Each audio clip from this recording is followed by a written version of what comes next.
Magpaygayon ng Office of Civil Defense Region 11 ug region-wide flooding dialogue sa Davao Region.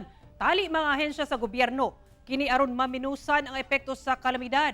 Usa sa tumong ang pag-realign sa mga proyekto. Ani ang report ni John D. Esteban. Laraw sa Office of the Civil Defense 11 nga magpahigayon og region-wide flooding series karong Pebrero aron hisgutan ang mga kinahanglan panghimuon sa pagminos sa epekto sa baha. Kini human sa nahitawong halapad nga pagbaha ug natalang landslide sa Davao Region tungod sa shear line. Usa sa mga reklamo nga ilang nadawat mao mga infrastruktura nga makakontribute daw sa kalamidad. Ay creek. Magbutan ang government of dike, no? Gabion wire dike. Ang creek ani kalapad, buta ka nilang dike. Nahimo gamay ang creek. Mo na nitabo sa Surin, atong flooding sa Surin District.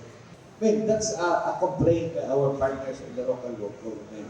Dili usab daw magkasinabot ang pipila ka ahensya sa mga lakang pag-abot sa disaster prevention projects. Di ba ba, Carmen? Istorya na ako sa Mayor. Mayor, isa yung problema. Naay 100 hectares silted. Naa sa sapa. 100 hectares. Pagbaha daw sa ilang sapa, mubanda dito, mubalik sa poblasyon sa kanan.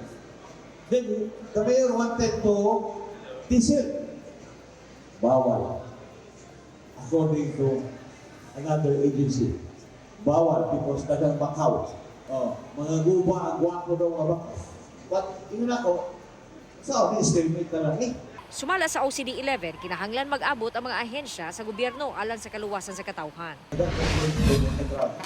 That their projects need to be realigned or somehow harmonized with disaster. We will do a regional flooding dialogue with all stakeholders inside. Kasi sa akong nakita, wato kasi sa Kalungsod, i-blame si Pedro, wato kasi sa agency, i-blame si Juan, everybody's blaming each other. So we cannot solve that by blame. It has to be done through a dialogue. Samtang kinahanglan sab daw nga mas pakusgan pa ang pagpasabot sa katawhan sa mga kinahanglang buhaton para sa kalamidad aron malikayan ang casualty. Kauban si Jojo Solarte sa kamera. Ako si John D.